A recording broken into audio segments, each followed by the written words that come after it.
सिंधु शर्मा फिर सुबह होगी न्यूज़ चैनल की तरफ से समस्त शहरवासियों को नमस्कार। उल्लासनगर में धोखादायक इमारतों का मुद्दा बहुत पुराना और हर दिन नया है।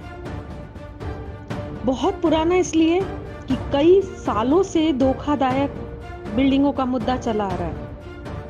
कई सालों से हमारे शहरवासी, हमारे भाई और बहन इस समस्या से जूझते चले आ रहे हैं। और नया इसलिए कि आए दिन कोई ना कोई बिल्डिंग गिर जाती है, किसी न किसी बिल्डिंग का स्लैब गिर जाता है। हर एक व्यक्ति की धड़कनें बढ़ी हुई होती हैं कि पता नहीं कब कहां से किसकी न्यूज़ आ जाए कि आज फिर इस बिल्डिंग का स्लैब गिर गया, ये बिल्डिंग सिंक हो गई। इस दिशा में बहुत सारे काम किए गए, बहुत सारे लोगों ने पूरे समर्पण के साथ इस दिशा में काम किया, पर नतीजा शून्य। आखिर क्यों? इतना प्रयास होने के बाद भी ये शून्य नतीजे पर हम वापस क्यों पहुंच जाते हैं? इसका कारण क्या है? इसका वास्तविक कारण जानने के लिए हमने शहर के एक वरिष्ठ चिंतक, शिक्षाविद, वरिष्ठ चिंतक, विचारक और शिक्षाविद श्रीमान चंद्रकांत मिश्रा जी से बात की। चंद्रकांत मिश्रा जी ने बहुत ही सुलझे हुए तरीके से स्टेप बाय स्टेप बताया कि ये समस्या आरंभ कहां से हुई है, और जब तक हम इसका आरंभ नहीं समझेंगे तो इसका अंत भी, अर्थात निर्णय तक पहुंचना भी संभव नहीं होगा। इसलिए आइए उनसे सुनते हैं कि वास्तविक समस्या क्या है और इस समस्या का समाधान क्या है। भाई साहब, ये जो धोखादायक बिल्डिंगों का मुद्दा है, उसके बारे में जो वास्तविकताएं हैं उससे बहुत सारे लोग अनभिज्ञ हैं। और जहाँ तक मुझे पता है, आपके जैसे विचारक जो विचार के लिए पढ़ाई भी करते हैं, अध्ययन करते हैं, काम भी करते हैं उसके ऊपर, फिर चिंतन, मनन और मंथन तीनों करते हैं।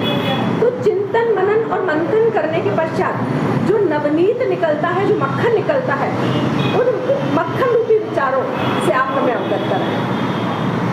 मैडम जी, पहले तो धन्यवाद आपके चैनल का कि आपने अपना अमूल्य समय हमसे इस शहर के कुछ जानकारी के बारे में आपने दिया। धन्यवाद उसके लिए आपको। जहाँ तक इस शहर की वस्तु स्थिति रही है शर्मा जी, यह शहर 13.2 स्क्वायर किलोमीटर का शहर, करीब 7 गाँवों को मिला करके एक 1943 में मिलिट्री कैंप के रूप में इसकी रचना हुई।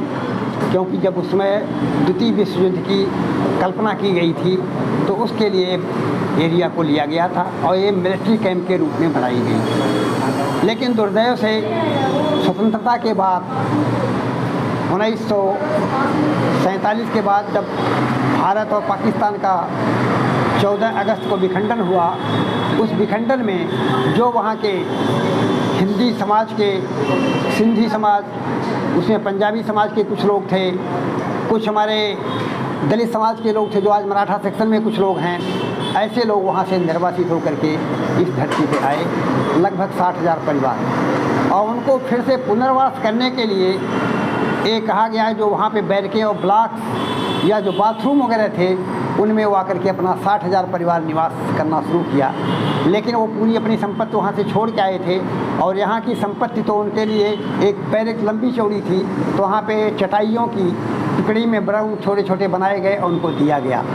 बाद में शासन का एक निर्णय आया, जब लोगों की गुहार या डिमांड मांग शुरू हुई तो उस समय पे निर्णय आया, उस समय के तत्कालीन गवर्नर जो थे हमारे आचार्य थे, उस समय उन्होंने कहा था कि उल्लासनगर का नाम सिंधु नगर तो हम नहीं दे सकेंगे, लेकिन आप जब आपकी सत्ता होगी, नगर पालिका आपकी बनेगी या टाउन एरिया बने तो आप अपना नाम डाल देना, क्योंकि ये उल्लासनगर नदी के किनारे पर इसलिए उसका उल्लासनगर नाम दे रहा हूँ। और आप उस जीवन से जो आप अपनी संपत्ति छोड़ के आए हैं तो हम पूरी खुशी नहीं दे सकते, तो छोटी खुशी आपको मिले। तो इसके लिए वो जो थे ऐसी बात उन्होंने कही।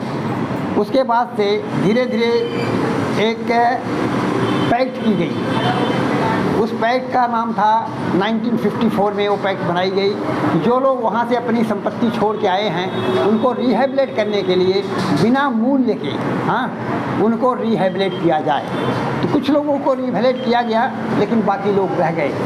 जो लोग रह गए उनके लिए एक, जब यहाँ की जो सिंधी हमारी ऑर्गेनाइजेशन थी, all India Sindhi panchayat federation, जिसके मुखिया हमारे स्वर्गीय एडवोकेट जो थे अपना बॉम्बे हाई कोर्ट में प्रैक्टिस करते थे, नारी गुरसाहनी, और कुछ और लोग थे जो यहाँ के विधायक और एमपी हुआ करते थे। उन लोगों ने डिमांड जब रखी कि हमारे ये होना चाहिए, तो सरकार ने एक स्क्रीनिंग कमेटी किया और वहाँ पे एक कमेटी बनाई गई जिसमें all India Sindhi panchayat federation, Maharashtra शासन के उस समय लोग, क्योंकि महाराष्ट्र शासन जो आया 60 में आया, उसके पहले नहीं था, तो ये कमेटी बनाई गई और कमेटी का आधार दिया गया कि 11 मई 65 तक जो भी इंक्रोचमेंट हुआ है, जो लोग अपने ढंग से गलत ढंग से कैसे बनाए हैं, उनको सरकारी मूल्य मिनिमम ₹3.50 के हिसाब से उनको मालिकी हक सबको दिया जाए। तो उससे बहुत सारे को दिया गया स्क्रीनिंग कमेटी के माध्यम से, बहुतों को नहीं मिला,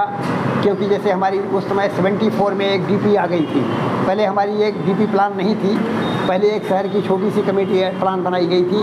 बाद में डेवलपमेंट प्लान सितंबर 1974 में हमारी बनी, और उस 74 में जैसे हमारी 3 नंबर की बीके रोड है, ये रोड जो है इसके टाटा वायर होने के नाते करीब लगभग 800 लोगों को यू नंबर का जो 1165 के था सनद नहीं मिल पाई, क्योंकि रोड और टाटा वायर में इफेक्ट था। तो उनको ये स्क्रीनिंग कमेटी कहा कि इनको बाद में हम अल्टरनेट देंगे। ऐसी 5000 केसेज रह गई।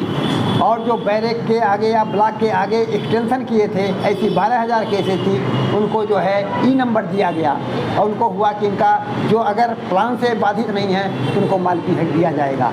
लेकिन आज तक लड़ाई ऐसी चलती रही और 93 में तत्कालीन एडमिनिस्ट्रेटर ने यह कहा कि अब एडमिनिस्ट्रेटर काम बंद हो चुका है और स्क्रीनिंग कमेटी का काम ख़त्म है, स्क्रीनिंग कमेटी बंद कर दी गई। उसके बाद से पेंडिंग रहा। लेकिन उस समय हमारी नगर पालिका ने एक मुद्दा लाया, उसके बाद भी तो हमारे कंस्ट्रक्शन हो चुके हैं, तो उसके लिए नगर पालिका ने 76 में एक संस्तुति की सरकार से कि हम पैसा भरने के लिए तैयार हैं, हमारे शहर का फिर से पुनर्सर्वेक्षण किया जाए।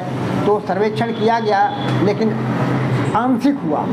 उस आंशिक में 34,000 प्रॉपर्टियों का जो है सिटी सर्वे हुआ और उनमें जो है उनको चालता नंबर दिया गया।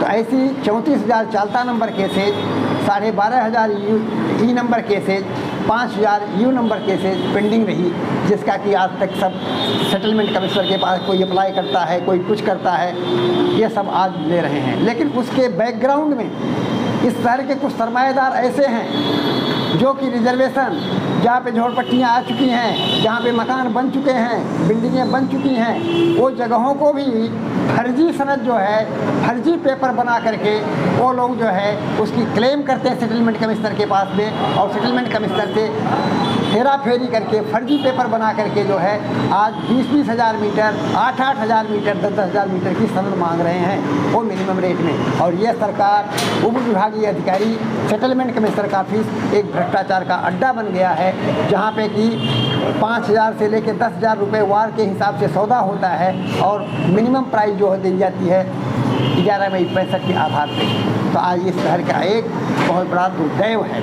जहाँ तक इल्लीगल बिल्डिंगों का मुद्दा था, आपकी जानकारी के लिए बता दूं कि 1986 में इस शहर में जो चुनाव हुआ, उस चुनाव में एक जो है निष्पक्ष व्यक्ति पप्पू कलानी नाम का आया, जो बाद में कांग्रेस में समावेश हुआ और कांग्रेस और पप्पू के बीच में एक समझौता हुआ।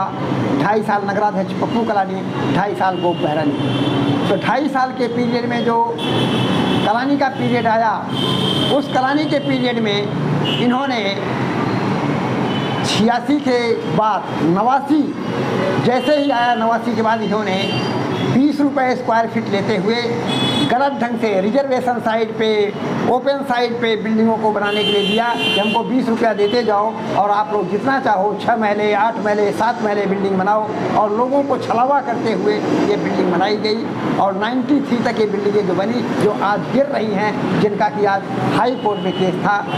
843 बिल्डिंगों का एक हरी तरमानी नाम का व्यक्ति यहाँ हुआ करता था। हरी तरमानी ने वो पिटीशन हाई कोर्ट में फाइल किया था, क्योंकि जिस बिल्डिंग वो रहता था वो बिल्डिंग का भी मुद्दा ऐसा ही था।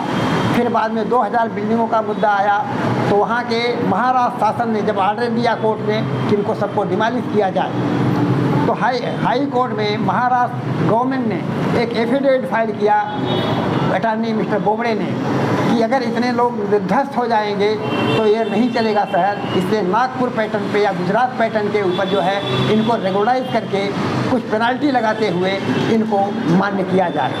तो वहाँ पे 2006 में 14 जनवरी को यह सदन में मुद्दा आया कैबिनेट में, और कैबिनेट पास किया। बाद में जो है 14 में आया, दूसरा 26 को इसको इन्होंने प्रस्ताव बना करके पास कर दिया कि जो 2005 तक जो भी बिल्डिंगें बनी हैं सबको रेगुलाइज किया जाए और उनको डी फार्म दिया जाए। और आप सभी से हमारा अनुरोध है कि अपना प्यार और सहयोग इसी प्रकार बनाए रखें। कृपया हमारे न्यूज़ चैनल फिर सुबह होगी को लाइक, शेयर व सब्सक्राइब अवश्य करें। धन्यवाद।